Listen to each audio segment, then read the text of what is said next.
Good day, grade 12 students. Welcome to another fun learning session in our philosophy class. Last time, we discussed all about understanding reality in a bigger picture, particularly about philosophical reflection and dialectics. So today, we are going to discuss all about philosophical enterprise. Here are the objectives that you should attain after the lesson. Recognize human activities that emanated from deliberate reflection. Identify the three philosophical thoughts. And lastly, reflect on a concrete situation from a holistic perspective independently and with others. So let's proceed. Wonder, knowledge, and ignorance. Plato, one of the best philosophers who ever lived, claimed that philosophy begins at wonder. Wonder is the beginning, for it stimulates us to venture into philosophy. Our wondering is directed toward analogy and the relationships of things. We wonder about many things, including the workings of the universe and also the existence of God. The etymology of the term philosophy came from the Greek words philo and sophia. Philo means love and sophia means wisdom. It is equivalent to love of wisdom. Thus, we can consider philosophers as lovers of wisdom. And to be wise is to know the truth. Wisdom for Aristotle is of two kinds, theoretical and practical. To possess theoretical is to know necessary truths and their logical consequences, while practical deals with knowledge on the realm of action. For example, politics and ethics are concerned with action, and so the knowledge proper to this is practical. Though, theoretical and practical wisdom are both desirable and valuable.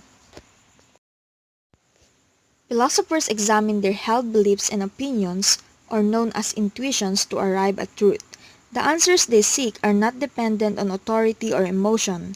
Their views are scrutinized by the faculty of reason. Remember that Aristotle claimed that our rational faculty is the best element in us, which allows us to overcome our ignorance. Apart from engaging in a rational inquiry, what else is required to do philosophy? In search for answers, we need to be reflective persons, as we cannot do philosophy if we assume that our views are right than of the others. There is no authority that imposes or dictates what we ought to think. We have freedom to ask and seek our own answers to philosophical questions. Philosophy is carried out because there are many things in this world that are uncertain. There are three views that are dominant. Ancient philosophy may be characterized as the period of cosmocentric view. Philosophers wondered about the world or the cosmos. The questions that concerned them was the origin of the universe. Where did all things come from?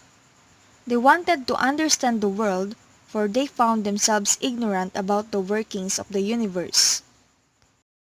It is said that the first among those who wondered about the origin of the universe is Thales. His observations of nature and philosophical reflections led him to the view that water is the underlying principle of all things. The next one is Anaximander. As a student of Thales, he disagreed with his teacher's belief that the world was made of water. Instead, he argued that the world is consisted of apeiron, or non-specific stuffs.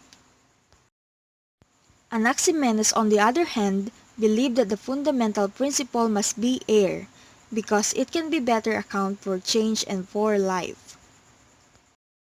A group of philosophers known as Pythagoreans, however, identified number as the first principle because they observed how the world is governed by mathematical ratio. Music and celestial objects reveal order and harmony that are ultimately found in numbers. The atomists, on the other hand, believe that atoms that are tiny, indivisible entities and invisible to the naked eye make up everything. The next stage is known as the THEOCENTRIC view. In the medieval period during which the Church sustained the man's intellect, the world became secondary to God and Christianity. Christianity greatly influenced philosophy through distributing religious texts and doctrines.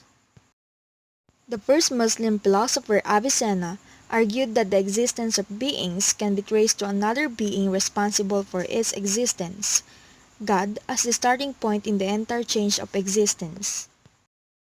Saint Thomas Aquinas wrote Summa Theologica, which is most remarkable for its exhaustive explanation for Christian faith. It is also the source of famous 5 ways of proving the existence of God. And lastly, the modern period in philosophy is characterized by subjectivity and individualism. It is known as the anthropocentric view, man as the center of this view. It is the result of modern science and diminished authority of the Church in the 17th century. Bertrand Russell explained that the progress in scientific field made man realize the practical utility of science in explaining the nature of the world. This idea sheds light on the philosophies characterized in this period, the rationalism, which focuses on reasons and ideas, and the empiricism, which focuses on experiences. So let us examine this picture. A rationalist is committed to the view that ideas can't be doubted unlike the data of the senses, while empiricist is ultimately derived from sense experiences, practice, and action. So may I ask, are you a rationalist or an empiricist? That ends our lesson for today. If you have any questions, don't hesitate to message me at moy.ytimbreza@gmail.com. For additional references and information, you may also access our mobile web at frontlearners.ph/MWA.